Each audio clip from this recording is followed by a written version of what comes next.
we have Melissa Sexton up next, and she is going to speak on her business with Sexton Show Horses. Melissa, are you ready? Yeah, hi, I am Wonderful. Hi, ready. Melissa. Good Thank you. afternoon. Thank you. Thank you for having me on this venue. It's a pretty exciting opportunity for youth to get a glimpse into what's available. So I'm happy to be here and I appreciate the invitation. So my business, a little bit about myself. Melissa Sexton. I have Melissa Sexton Show Horses that has been in operation since 1994. I have a Bachelor of Science degree from Colorado State University. I am also an AQHA, which is American Quarter Horse, an APHA, American Paint Horse, and an NSBA, National Snaffle Bit Horse Association regular carded judge. So I judge horse shows internationally. And then I have a show team of horses that show nationally. So that's kind of a little bit of background on the scope of work. Most of my clientele does travel anywhere from 2 to 12 hours. I kind of think of it in terms of I have a college for horses. So parents send their horses off to boarding school, which is this facility, and we work on training those athletes up for a specific job. So in light of that, what I offer or what I have a need for from time to time is placing individuals in either our custodial area, which is stall cleaning, feeding, equine management position, or in an equine assistant trainer position that basically gets to travel around after me. Both of those positions currently are filled, so I'm offering an internship option for students to come and get a head start on the training aspect of it so that maybe we can funnel them into a job placement as those become available.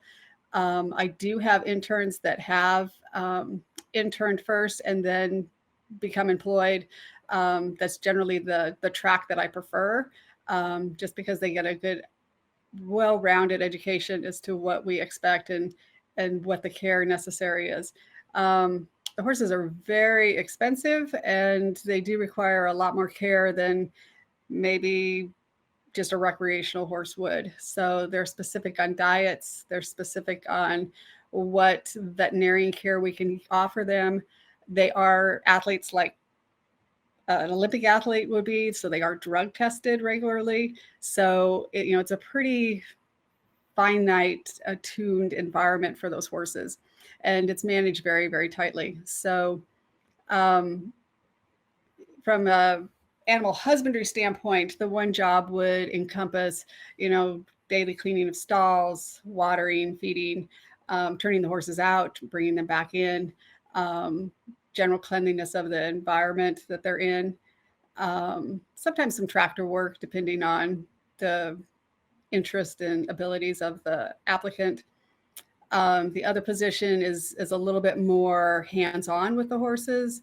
Um, my interns or my assistants will do more of the saddling, lunging, moving the horses around, learning how to work on legs, working with the veterinarians, working with the horseshoer when they're here.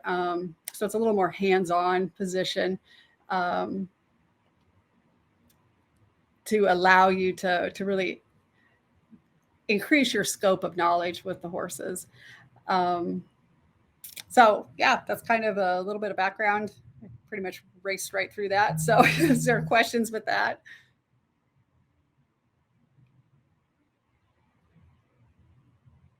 So how the interns generally work with the school-aged individuals, like in high school, a lot of times it's an after school or um, sorry, I see a note just came in. So an after school or during off school hours, sometimes weekends, those individuals will come to the barn and generally pick up wherever the previous person has left off.